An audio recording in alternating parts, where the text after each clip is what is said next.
No catchy intro this week. Maybe next week.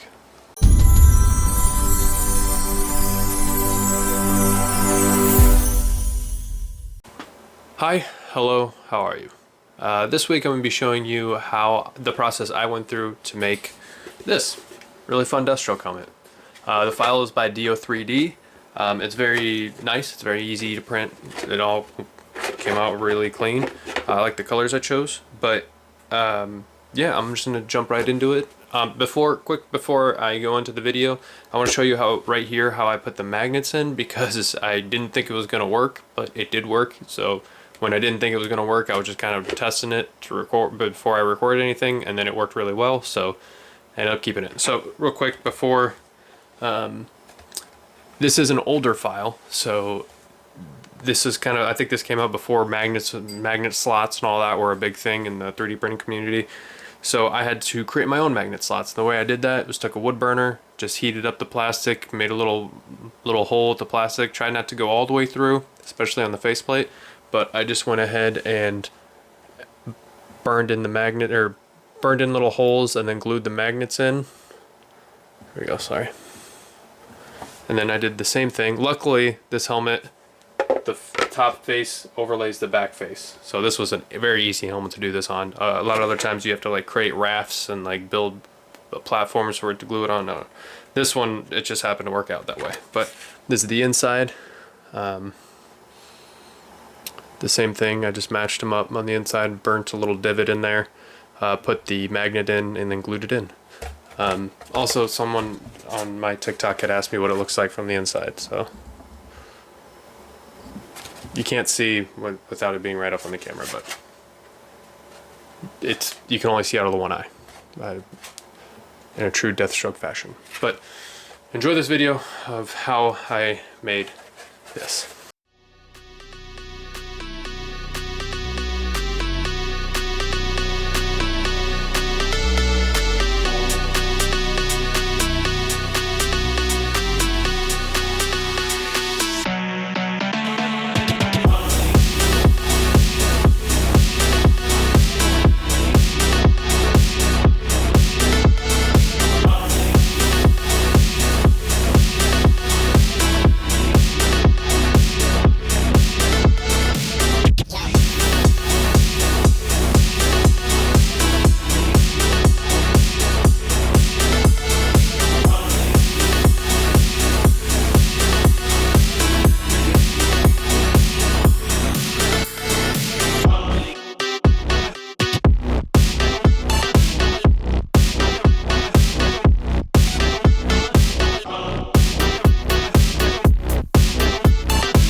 Hi, me again. If you guys had watched my video last week about Moon Knight, I talked briefly about color theory, and I thought this would be a good time to really point this out because this is a perfect example of color theory.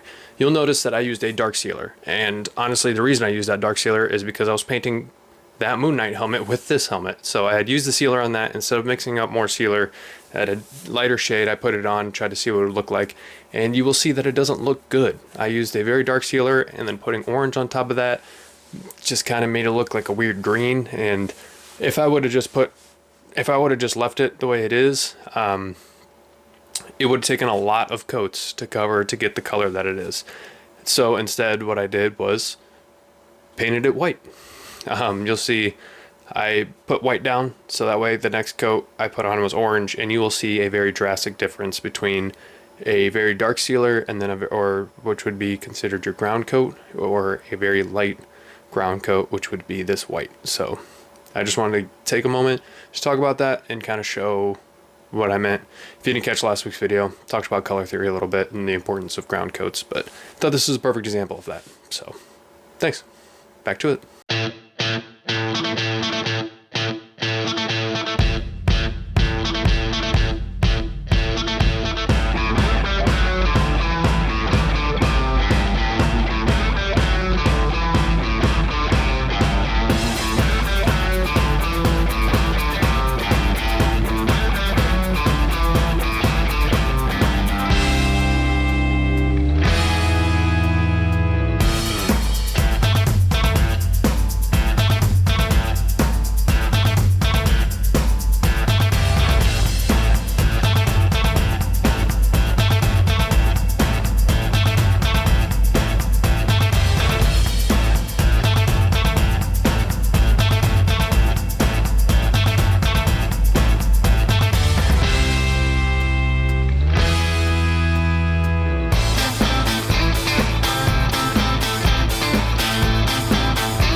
So yeah, that's how I did it. The only thing I didn't show in the video was me adding these straps.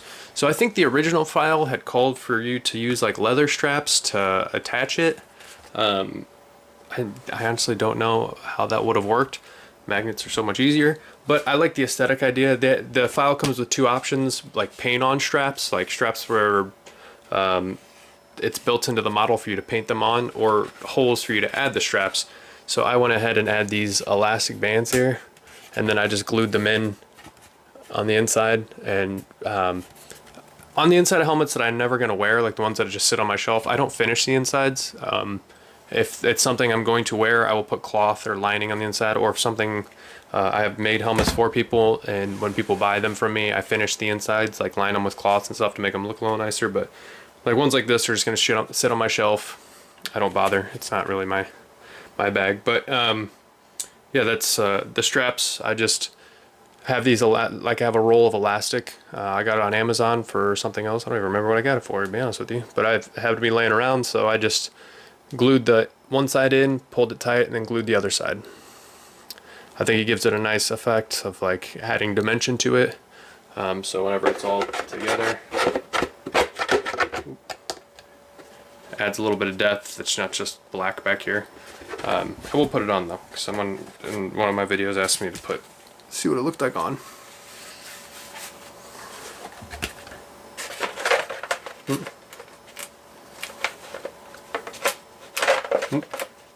There we go.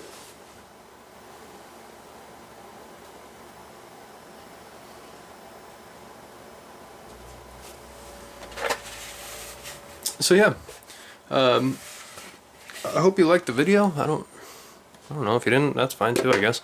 If you want to just see the short clips of all the helmets I make, I don't post I don't have tutorials or how-tos, or not really how-tos.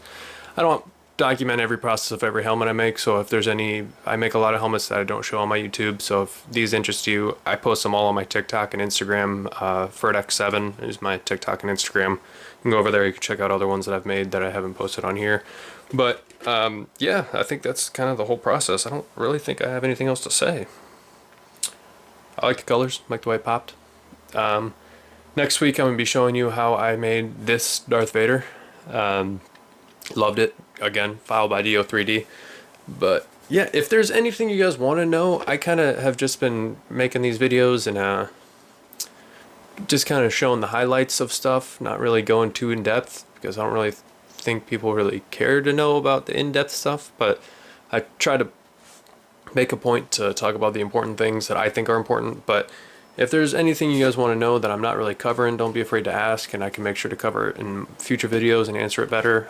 Or if there's other parts, I'm more into the painting side of things. I like to paint. I'm not really a big 3D printing, like I don't really care about the in-depth details on printers. So like, if you want to know more about printers, I will answer your questions, but I'm not a printer review channel because I'm not very good at stuff. I just like for when printers work, that's why I use the printers I use. But maybe that'll change in the future, I don't know. But as of right now, that's just kind of where I'm at. But like I said, if there's anything you guys want to know that I might have just glossed over that you guys want to find more interesting, feel free to reach out and ask.